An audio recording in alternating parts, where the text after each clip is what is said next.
की योजना तो बनेगी।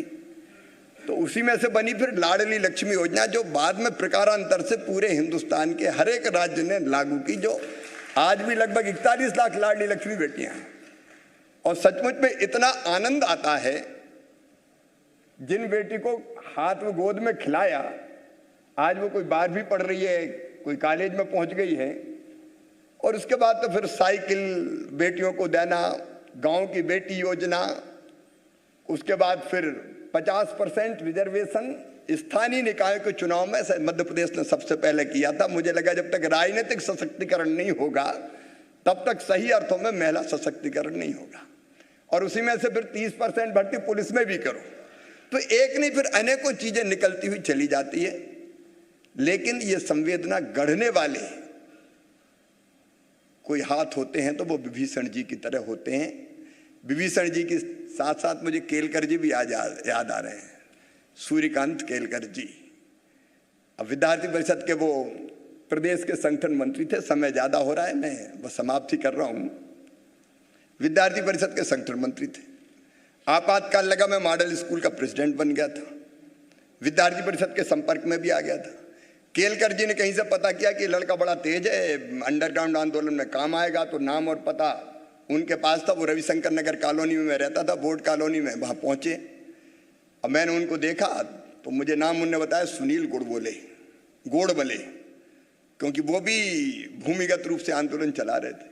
फिर मुझसे बात हुई, सही नाम मुझे भी नहीं बता, और बाद में मुझसे मिलने के बाद 2-3-4 दिन बाद पकड़ लिए गए। अब वो पकड़े गए तो उनकी डायरी में मेरा नाम और पता था, तो पुलिस हमारे यहाँ पहुंच गई। और पहले तो मैं नकारता रहा, उस घटना के विस्तार में नहीं जाऊंगा। बाद में जब तलाशी ली तो वो पूरा साइकिल स्टाइल पर्चे वर्चे सब मिल गए।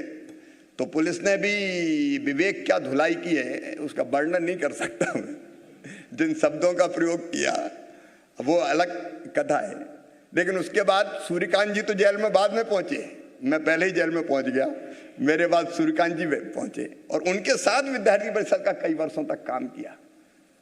तो वास्तव में हम लोग अगर कुछ हैं तो संघ के संस्कारों के कारण, विद्यार्थी परिषद का कार्यकर्ता होने के कारण।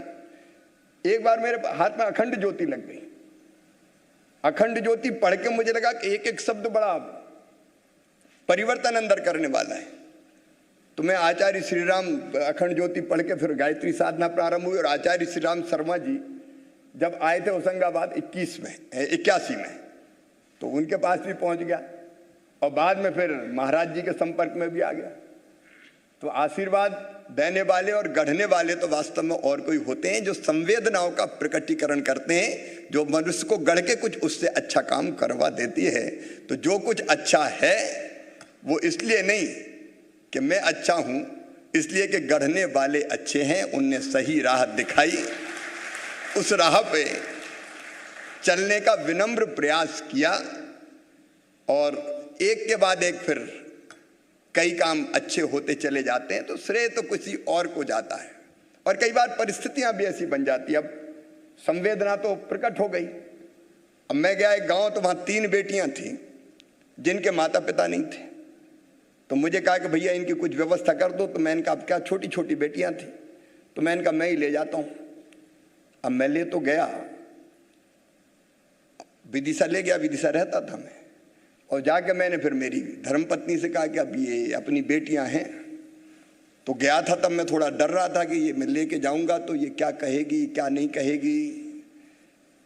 लेकिन फिर साथ भी ऐसा मिल जाता है कि धीरे धीरे फिर 7 बेटियां हमारे पास ऐसी आई और 7 बेटियों को पाल पोस के बड़ा करके मैं तो लाके भूल गया। लेकिन आज अगर मैं ये नहीं कहूंगा तो बात अधूरी होगी कि मेरी धर्मपत्नी ने उनका पूरा लालन पालन करके और विदा भी कर दिया। पिछले साल 3 बेटियों की विदाई हुई। तो कोई ना कोई माध्यम फिर ऐसे बनते जाते हैं कि वो संवेदनाएं सेवा में परिवर्तित होती जाती है। भगवान से यही प्रार्थना है कि सद्बुद्धि और सत्संस्कार ये बने रहें। लेकिन वो बने तब रहते हैं, हमारे यहाँ कहा गया है कि लोटा को संघ में बार बार हमने सुना है कि लोटा को अगर बार बार नहीं मांजो तो उस पर भी धूल जम जाती है, और इसलिए वो मजता रहे।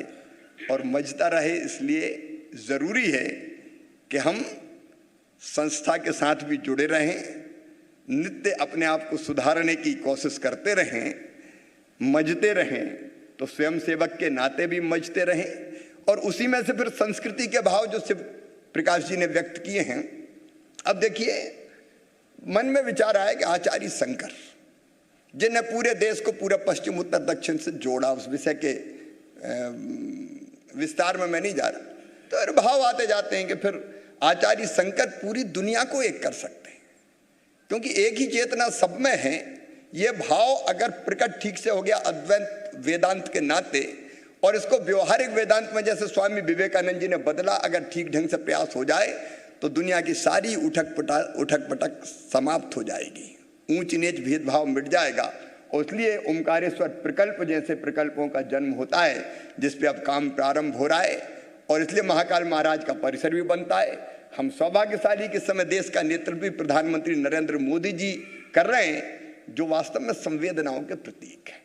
एक नहीं, कई संवेदनाएं सेवा में और कार्यक्रमों में बदल के, उज्ज्वला रसोई गैस योजना हो, चाहे स्वच्छता का अभियान हो, चाहे मकान बनाने का अभियान हो, चाहे आयुष्मान भारत हो, एक नए तरह के भारत की सृष्टि, एक नई दिशा में देश को ले जाने का काम कर रहे हैं। तो सच में हम तो उसी माला के एक छोटे से मोती हैं, उस दिशा में काम करते रहें, और उसके लिए स्वामी जी का भी आशीर्वाद चाहिए। और जो हमारा मातृ संगठन है, उसमें काम करते करते वो मूल ना भूल जाए। कई बार ये ग्रंथ और बाकी चीजें हम की जगह मैं का प्रकटीकरण कर देते हैं, और जिस दिन ये लगा कि मैं बड़ा हूं, उस दिन से पतन प्रारंभ हो गया। तो भगवान ऐसा बड़ा कभी मत बनाना, यही प्रार्थना करते हुए स्वदेश को एक बार में फिर शुभकामनाएं देते हुए और स्वामी जी से आशीर्वाद मांगते हुए, शिव प्रकाश भाई साहब ने शुभकामनाएं दिए, सही रास्ते पर चलते रहें, यही प्रार्थना करते हुए मैं अपनी वाणी को विराम देता हूं। बहुत बहुत धन्यवाद। खबरों में बने रहने के लिए आप हमारे फेसबुक, ट्विटर और इंस्टाग्राम पेज को फॉलो कर सकते हैं। लेटेस्ट अपडेट के लिए आप हमारे यूट्यूब पेज को सब्सक्राइब भी कर सकते हैं। और हाँ, बेल आइकन पर क्लिक करना ना भूलें।